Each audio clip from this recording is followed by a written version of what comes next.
Good morning to all. Welcome to the TSN school. Today I am going to explain class 6 science chapter number 7 getting to know plants. The first part is already uploaded. It's the second part of this chapter. In this chapter today I am going to explain transpiration and the photosynthesis. To understand the transpiration, I am going to explain an activity here. Activity number 4. Now see here, enclose a leaf branch of the plant in a polythene bag and tie up its mouth as shown in figure 7.11.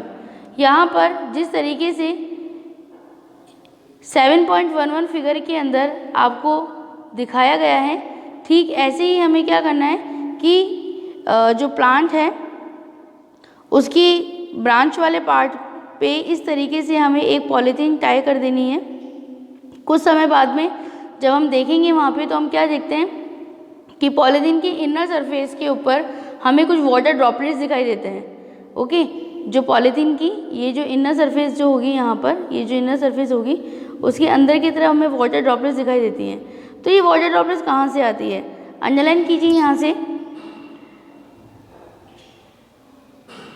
Yes, water comes out of leaves in the form of vapour by a process called transpiration. Plants में water जो है, leaves से water जो है वो vapour की form के अंदर बाहर आता है और ये जो प्रोसेस होता है इसे हम क्या कहते हैं, इसे हम कहते हैं ट्रांसपिरेशन। ओके, नाउ नेक्स्ट से यहाँ पर एक्टिविटी नंबर 5 दिया है, यहाँ से आप अंडरलाइन जरूर कर लीजिए, ट्रांसपिरेशन इंपॉर्टेंट क्वेश्चन निकल रहा है आपका। इसके बाद में नेक्स्ट से आपके पास में एक्टिविटी नंबर 5 है और एक्टिविटी नंबर 5 के अंदर आपको कहा है कि आप एक स्टैंड लें, बर्नर लें, बीकर लें और बीकर के अंदर हमें क्या क्या और चीज़ें चाहिए वो यहाँ पे बताया गया है कि एक टेस्ट ट्यूब लेनी है, हमें स्प्रिट लेना है, बीकर लेना है, burner, water, a plate and iodine solution for this activity. इस एक्टिविटी को करने के लिए हमें इन सब की ज़रूरत होगी। नाउ नेक्स्ट है हमारे पास कि करना कैसे इस एक्टिविटी को। Put a leaf in a test tube and pour spirit to completely cover the leaf. हम क्या करें कि टेस्ट ट्यूब के अंदर, टेस्ट ट्यूब कैसे होती है बेटा, इस तरीके से होती है टेस्ट ट्यूब। तो ये कह रहा है कि टेस्ट ट्यूब के अंदर हमें एक लीफ को अंदर की तरफ डाल देना है, यहाँ पर लीफ डाल दिया हमने और इस पूरी टेस्ट ट्यूब को स्प्रिट से भर देना है, फिल कर देना है पूरा स्प्रिट से। ठीक है, now next put the test tube in a beaker. अब इस टेस्ट ट्यूब को हम किसके अंदर रख दें, हम एक बीकर के अंदर रख दें। तो इस तरीके से हमने एक बीकर के अंदर इस टेस्ट ट्यूब को रख दिया है और अब हम क्या है कि हम इसे अब गर्म करना शुरू करेंगे। Heat the beaker till all the green colour from the leaf comes out into the spirit in the test tube. जैसे ही हम इसे गर्म करना शुरू करेंगे तो ये जो इसका ग्रीन कलर है, लीफ का जो ग्रीन कलर है वो स्प्रिट के अंदर आ जाता है। ओके, नाउ नेक्स्ट है color from the leaf comes out into the sprit in the test tube. Take out the leaf carefully and wash it in water. Leaf को बाहर निकाल लें हम और अब क्या करना है हमें, अब उसे पानी से अच्छे तरीके से धो लेना है। नाउ नेक्स्ट,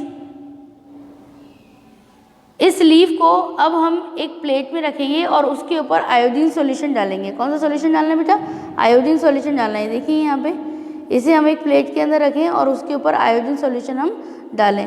तो आयोडीन सॉल्यूशन डालने पर हम क्या देखते हैं कि ये जो प्लेट में जो ये सॉल्यूशन डालने के बाद में ये जो पार्ट है वो कैसा हो जाता है, पर्पल कलर का हो जाता है। कैसा हो जाता है बेटा, पर्पल कलर का हो जाता है। तो ये पर्पल कलर कहाँ से आया, तो वी नो वेरी वेल कि स्टार्च पे जब आयोडीन डाला जाता है या कार्बोहाइड्रेट पे जब आयोडीन डाला जाता है तो वहाँ वो पर्पल कलर में कन्वर्ट हो जाता है ना, वो पार्ट जो है वो पर्पल कलर का हो जाता है। इसका मतलब कि जो स्टार्च और जो कार्बोहाइड्रेट है ना, वो उसमें प्रेजेंट है। आयोडीन टेस्ट इसी तरीके से करते हैं हम लोग। अगर हमें ये देखना है कि आलू के अंदर स्टार्च प्रेजेंट है तो प्रेजेंट है या नहीं है, तो हम क्या करेंगे कि आलू की एक स्लाइस को हम कट कर लेंगे, बिल्कुल छोटा सा पार्ट, और उसके ऊपर जब हम लोग आयोडीन डालते हैं तो वो जो पार्ट है वो ब्लू कलर का हो पर्पल कलर का हो जाता है, सॉरी।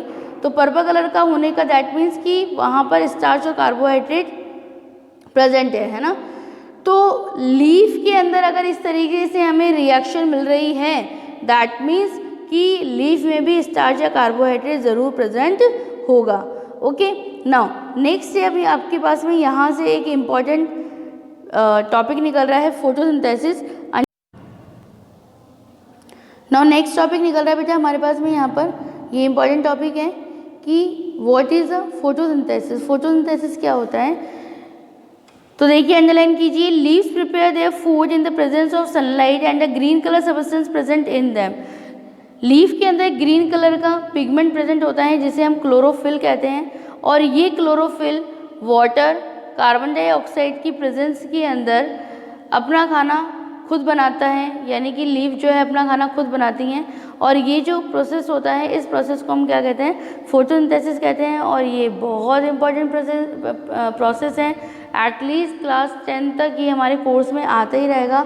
तो आप इसे अच्छे से अंडरलाइन कर लें और इसकी जो डेफिनेशन है वो अच्छे से लर्न कर लें कि what is the means of the photosynthesis. Oxygen is given out in this process. इस प्रोसेस के अंदर हमें क्या मिलता है, ऑक्सीजन मिलती है। And the food prepared by leaves ultimately gets store in different parts of plant. जो खाना तैयार करते हैं प्लांट्स अपने लिए, वो जितना उन्हें ज़रूरत होती है उतना तो वो काम में ले लेते हैं, उसके अलावा जो फूड होता है वो अपने बॉडी के अलग अलग पार्ट के अंदर वो स्टोर कर लेते हैं। ओके, नाउ नेक्स्ट है आपके पास में एक्टिविटी 6 और एक्टिविटी 7 दी है। तो एक्टिविटी 6 के अंदर बताया है कि जो प्लांट है हमारे पास में वो इधर बिना रूट का है। फर्स्ट वाले में तो रूट है, सेकंड वाले के अंदर रूट नहीं है, तो कौन सा खड़ा रह पाएगा बेटा ढंग से, यस, हाँ, वेरी गुड। तो कौन सा रह पाएगा, जिसके अंदर नीचे रूट है। क्यों, क्योंकि रूट जो होती है वो जो सॉइल होती है उसको होल्ड करके रखती है ना, मिट्टी को बांध के रखती है और उसके अंदर खुद प्लांट जो है वो खड़ा रह पाता है।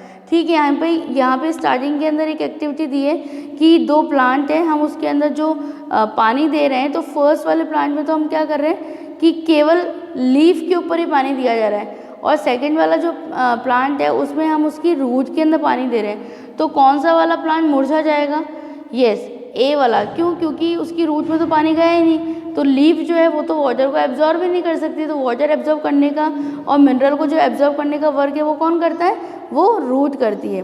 ओके, एक्टिविटी 7 के अंदर बताया गया, ये हम लोगों ने स्टार्टिंग के अंदर भी किया था, चैप्टर 1 2 के अंदर भी हमने ये एक्टिविटी की थी, और उसमें हमने क्या बताया था कि भाई चना या मूंग जो है अगर हम ओवरनाइट सोक करके रखते हैं वाटर में और उसके बाद में नेक्स्ट डे उसे निकाल कर एक कॉटन के कपड़े के अंदर बांध देते हैं, तो क्या होगा कि उस पर इस तरीके से वाइट कलर का मूलांकुर जो हैं वो निकल जाते हैं, है ना।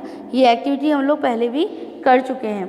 तो ये जो पार्ट है जब हम इसको सॉइल के अंदर डालते हैं तो ये जो पार्ट है वो रूट बन के और नीचे मिट्टी को होल्ड कर लेता है। ठीक है, यहाँ पे दिया हुआ है कि take 2 katoris and place some wet cotton wool in them, put 3 or 4 seeds of gram in one and the maize in the other, keep the cotton wet by the sprinkling water every day until the sprouts have grown into young plants। ठीक है, जो हम लोगों ने चना या मूंग हम ले लें तो क्या होगा कि उसमें से इस तरीके से वाइट कलर का जो पार्ट है वो निकल जाता है, इसको हम लोग कहते हैं कि भाई ये स्प्राउट्स हैं, और ये आगे जाके यंग प्लांट के अंदर कन्वर्ट होते हैं। नाउ नेक्स्ट है आपके पास में कि एक्टिविटी 8 के अंदर बताया है कि प्लांट के जो हम लोगों ने स्प्राउट्स निकाले हैं उस स्प्राउट्स के अंदर 2 पार्ट निकलते हैं, एक तो ऊपर की तरफ जा रहा है, एक नीचे की तरफ जा रहा है। तो ऊपर वाला जो पार्ट है वो क्या होगा, ऊपर वाला जो पार्ट है वो तो आगे जाके स्टेम में कन्वर्ट होता है, और नीचे की तरफ जो पार्ट आ रहा है वो नीचे जाके रूट में कन्वर्ट होता है। तो यहाँ पर एक्टिविटी नंबर 8 के अंदर दिया हुआ है कि 2 टाइप्स की रूट आपको यहाँ पे शो की गई है। मेज़ के अंदर एक अलग है, और जो हमारे पास ग्राम में चना है उसके अंदर एक अलग रूट जो है वो बाहर निकल रही है। तो नेक्स्ट टॉपिक हमारा यही है कि कितनी तरह की रूट्स होती हैं, तो हमने यहाँ पे स्टडी कर रहे हैं। देखिए अंडरलाइन कीजिए इस जगह पे, ये इंपॉर्टेंट टॉपिक है आपके पास में, टाइप्स ऑफ रूट। तो रूट के जो टाइप्स होते हैं बेटे वो 2 टाइप्स की होती है, एक तो होती है टैप रूट और एक होती है फाइब्रस रूट। टैप रूट का क्या मतलब होता है बेटा, जैसे मान लीजिए कि ये नीचे हमारे पास में नीचे का हिस्सा हो गया, ज़मीन के नीचे का। अब यहाँ पर ये जो पार्ट है अगर इसके अंदर ये एक मेन रूट निकल रही है ना, ये एक मेन रूट हो गई है, और इस मेन रूट से और अदर रूट्स निकल रही हैं इस तरीके से। तो ये रूट कौन सी कहलाएगी बेटा? ये रूट कहलाएगी टैप रूट। टैप रूट क्यों कहलाएगी? क्योंकि इसमें एक तो ये मेन पार्ट है और इस मेन पार्ट के अलावा इस यहाँ साइड से उसके और रूट्स निकल रही हैं जिनको अपन लैटरल रूट कहते हैं। समझ में आया? लेकिन इसमें मेन बात क्या होगा कि एक मेन रूट हम पहचान सकते हैं कि भाई ये मेन रूट है और इससे जो है आगे की तरफ ये साइड में से ये वाली रूट्स निकल रही हैं। फाइब्रस रूट में क्या होता है बेटा कि हम वहाँ पर पता नहीं लगा सकते कि कौन सी मेन रूट है। ये सभी रूट जो होती हैं वो एक जैसी होती हैं। देखिए ये सभी रूट जो हैं वो एक जैसी हैं, तो यहाँ पर हम बिल्कुल पता ही नहीं लगा सकते कि मेन रूट कौन सी है। तो इस तरह की जो रूट होती है वो क्या कहलाती है? वो कहलाती है हमारी फाइब्रस रूट। क्या कहलाती है? Fibrous root. तो अंडरलाइन कीजिए, the main root is called the tap root and the smaller roots are called the lateral roots. Plants with roots as shown in figure 7.17 do not have any main root, है ना। ये जो second वाला B part है, ये जो B part है इसके अंदर कोई भी मेन रूट हमारे पास नहीं है। All roots seem similar and these are called the fibrous root. जितनी भी रूट्स हैं वो सब एक जैसी दिखाई दे रही हैं और इन्हें हम क्या कहते हैं? इन्हें हम फाइब्रस रूट कहते हैं। ओके, नाउ नेक्स्ट आ जाइए हमारे पास में। नेक्स्ट टॉपिक जो है वो बताया है कि a stem as a two way street. Stem का पार्ट बता रहे हैं यहाँ पर, तो ये सब इतना इम्पोर्टेंट नहीं है। अब हम नेक्स्ट पार्ट लेंगे यहाँ पर फ्लावर। ये बहुत ही इम्पोर्टेंट टॉपिक है बेटा, बहुत ही ज़्यादा इम्पोर्टेंट टॉपिक है। अभी आपके पास में है, नेक्स्ट हमें 8th क्लास के अंदर मिलेगा, उसके बाद हम इसकी स्टडी करेंगे 10th क्लास के अंदर। तो ये बहुत ही ज़्यादा इम्पोर्टेंट टॉपिक्स हैं। ओके, नाउ फर्स्ट इसके अंदर ये बता रहा है कि पेटल्स क्या होते हैं, है ना। फर्स्ट डेफिनेशन जो है हमारे पास में वो क्या है? पेटल्स की है। तो पेटल्स में हम लोगों ने बताया है कि look at the prominent parts of the open flower, these are the petals of the flower, different colors have a petals of different color। okay, तो petals क्या होता है बेटा? फ्लावर के अंदर ये जो कलरफुल लीफ है ना, ये जो कलरफुल लीफ है इनको हम लोग क्या कहते हैं? इनको हम कहते हैं पेटल्स। और इस लीफ के ये जो कलरफुल लीफ है इसकी नीचे की तरफ एक ग्रीन कलर की जो लीफ पाई जाती है उसे हम कहते हैं सेपल। ओके, क्या कहेंगे हम उसे? सेपल। यस स्टूडेंट, फ्लावर का जो कलरफुल लीफ पार्ट होता है, जो कलरफुल है, उसको तो हम कहते हैं पेटल्स, और नीचे की तरफ जो ग्रीन पार्ट है उसको हम लोग कहते हैं सेपल। ओके, नाउ नेक्स्ट से यहाँ पर बताया जा रहा है कि अगर हम धतूरे की बात करें, इस पैराग्राफ में देखिए, यस, इन धतूरा and all other bell-shaped flower, the petals have to be cut lengthwise and spread out so that the inner parts can be seen clearly। यदि हमें ये जो यहाँ पर आपको दिया गया है ये फ्लावर के इनर पार्ट्स दिए हैं, तो फ्लावर के इनर पार्ट्स में क्या होता है? एक मेल पार्ट होता है, एक फीमेल पार्ट होता है। तो आपके सामने ये जो डायग्राम दिया गया है, it is the male part of a flower. तो मेल पार्ट के अंदर क्या बताया बेटा? एक तो एंथर बताया है और एक फिलामेंट बताया है ना। एंथर के अंदर क्या होता है? ये देखिए, ये वाला जो पार्ट है ये तो हो गया एंथर, और नीचे की तरफ ये जो पार्ट है ये है फिलामेंट, और ये क्या है? ये एक मेल पार्ट है, फ्लावर का मेल पार्ट है। अच्छा, अब धतूरे के अंदर क्या बताया था कि धतूरा जो होता है, फ्लावर जो होता है, इसका ये बेल शेप्ड होता है ना। बेल शेप दैट मीन्स ये ऊपर से लेकर नीचे तक जो है पूरी तरीके से कंबाइन हो रखी है। इसकी जो लीफ है वो आपस में सब मिली हुई हैं। तो इस तरीके से अगर हमें इसके इनर पार्ट की स्टडी करनी है तो हमें इसे कट करना होगा ना, ब्लेड से हम इसे कट करेंगे।